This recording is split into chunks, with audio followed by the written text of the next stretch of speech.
My wife and her sister fired me the moment they took over the company. We don't need lazy people like you, they said. I smiled politely and left. The next day, their father asked, why the hell did you fire him? Haven't you read the contract? When they saw the contract, they were shocked by what they saw, because the contract was Chapter 1. The firing. The office smelled different that morning. Not the usual faint scent of coffee and printer ink. No, this was sharp. Artificial. Like perfume sprayed to mask something rotten. I walked into the boardroom to see my wife, Claire, and her younger sister, Megan, already seated at the head of the table. Both wore the same smug expression, that combination of self-satisfaction and fake sympathy people use when they think they're doing you a favor while stabbing you in the back. Claire folded her hands. We've been reviewing the company's future, Daniel, she began, her tone sweet enough to rot teeth. Megan leaned forward. And honestly, we don't need lazy people like you dragging us down. The words hit harder than I expected, but I kept my face still. Lazy. I repeated softly. After 15 years building this place from nothing. Claire didn't flinch. Exactly. You've been coasting, and now that we've taken over, we're moving forward without you. Effective immediately. I glanced between them, my mind already racing. Not in panic, but in calculation. I thought of the contract in my desk drawer, the one they clearly hadn't read. I smiled politely, pushed my chair back, and stood. If that's your decision, I won't argue. I left the room without another word. Behind me, I heard Megan chuckle. They thought they'd just destroyed me. They had no idea they'd just signed their own ruin. Chapter 2. The father's call. By evening, I had cleared my office. No drama, no confrontation. Just a clean exit. That night, I sat in my home study, a glass of whiskey in hand, going over the contract for the 100th time. Every word was a loaded weapon. It had been drawn up years ago when Claire's father, Richard, first brought me in as his right hand. I'd invested not just my time, but my own capital into the company when it was still a struggling family business. Richard had insisted on a clause, a safety net, in case of future leadership disputes. They didn't know it existed. The next morning, my phone buzzed. Daniel, Richard's voice was sharp, urgent. Why the hell did Claire and Megan fire you?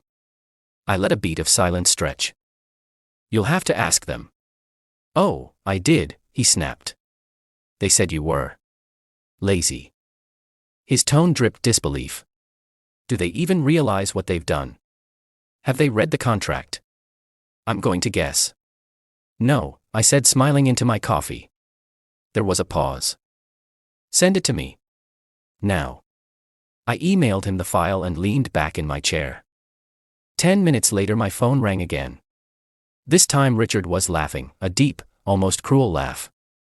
They've just fired the majority shareholder, Daniel, and unless they buy you out at your valuation, they lose controlling interest. I could hear the pieces falling into place in his mind. Meet me at the office tomorrow, he said. We're going to watch their faces when they realize exactly what they've done. I didn't say it out loud, but I was already picturing that moment, the shock, the panic, and I was going to savor every second of it. Chapter 3. The boardroom ambush. The next morning the air in the boardroom was thick, not with perfume this time, but tension. Claire sat at the head of the table, phone in hand, scrolling like she had better places to be. Megan was sipping a latte, wearing the kind of smile people wear when they think they're untouchable. Richard walked in first, his footsteps echoing. He didn't bother to sit. I followed, holding a single folder, the contract, like it was nothing more than a piece of paper. Girls. Richard began, his voice cold enough to frost the glass walls. I've been informed you fired Daniel yesterday.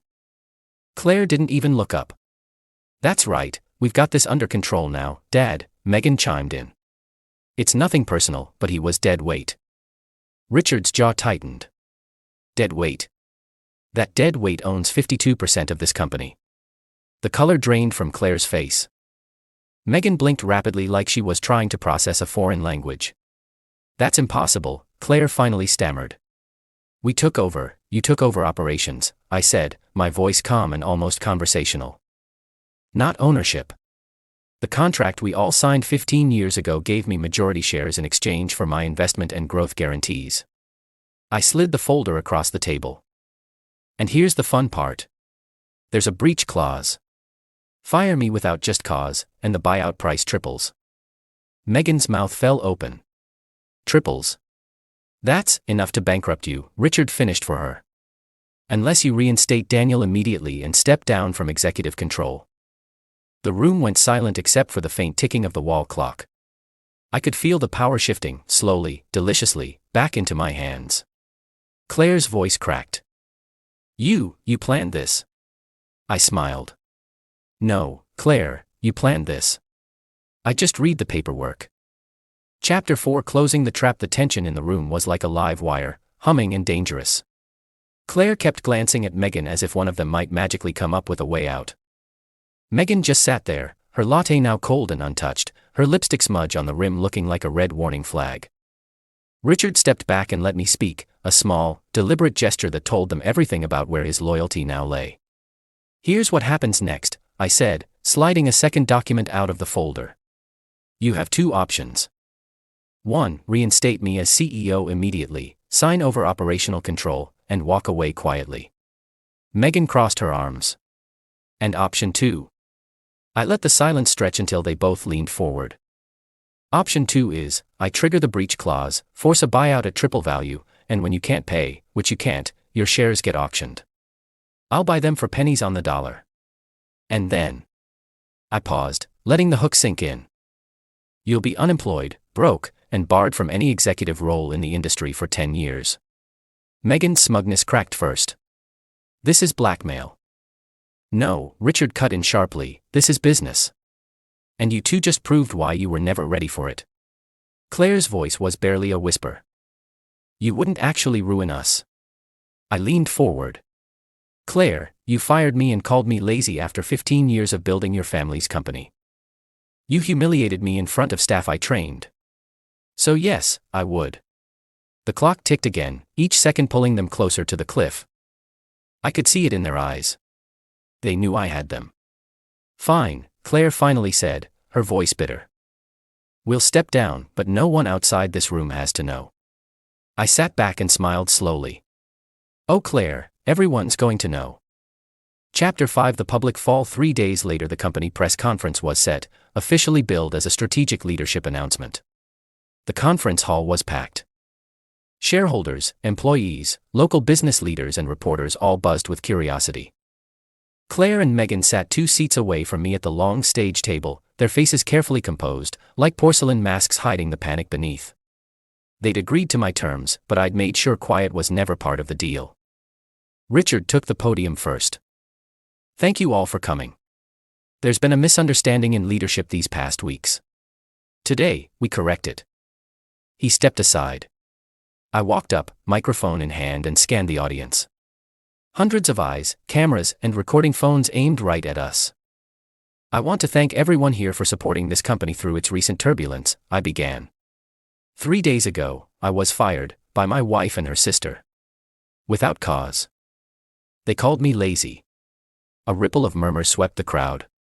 What they didn't realize, I continued, letting my voice drop, is that I've been the majority shareholder for 15 years.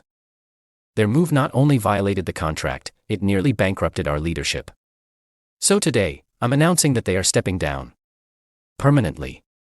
Effective immediately. Gasps. Whispers. Flashes from cameras. Claire shifted in her seat, jaw tight, eyes darting toward the exits. Megan's knuckles whitened as she gripped the edge of the table. And, I added, I'm releasing an internal report outlining the reckless financial decisions made in their short tenure. Our employees and partners deserve transparency. The crowd's murmurs grew into outright chatter. Several reporters shot up their hands, shouting questions. I ignored them. Finally, I turned to Claire and Megan, still seated beside me. You wanted the company without me. Now you have nothing. And everyone knows why. The room erupted. Not in applause, but in the raw electric noise of reputations imploding. Chapter 6. No way back. By the next morning, the video of the press conference had gone viral. The headline on every local business page was the same. Family coup backfires. Sisters forced out in public corporate ouster. I didn't have to lift a finger. The internet handled the rest. Former employees posted stories about Claire's arrogance. Megan's incompetence. Industry blogs speculated on the toxic leadership experiment that lasted less than a month. Within a week, their reputations were radioactive. No company would touch them, not even for low-level consulting work. Their finances were collapsing. The breach clause penalties drained their personal accounts. Their cars and jewelry started appearing on auction listings. Their allies turned on them. Even old friends avoided public contact. Richard called me one evening, chuckling. Claire tried to borrow money from me. I told her to get a job. Maybe you'd hire her. I laughed, but there was no malice in it anymore. Just a deep, settled satisfaction. I think she's already had her exit interview. 2 weeks later, I got a plain white envelope in the mail. No return address. Inside was a single note in Claire's handwriting. You win. Are you happy now? I set it on my desk and stared at it for a moment. Was I happy? No, this wasn't about happiness. This was about balance. She had tried to strip me of everything I built. My work. My dignity. My place in the company I gave half my life to. Now she knew what it felt like to lose it all. And the best part? This time the doors she'd slammed behind me were locked behind her. Epilogue. The callback. A month later, I was back in the same boardroom where it all began. The scent of freshly brewed coffee filled the air. The sharp perfume was long gone. My chair at the head of the table felt like it had never been taken from me. One of the junior managers, a kid Claire once mocked for being too slow, handed me the quarterly report. Profits were already recovering. As I signed off on the document, I glanced at the empty seats where Claire and Megan had sat that day, so certain they were untouchable. I remembered Megan's words. We don't need lazy people like you. I leaned back in my chair, a slow smile spreading. Turns out, I murmured to myself, lazy people don't build empires, but impulsive ones burn them to the ground. And just like that, I closed the folder, and their chapter, for good. Was this revenge perfectly justified? Tell us what you have think about this story in the comments below.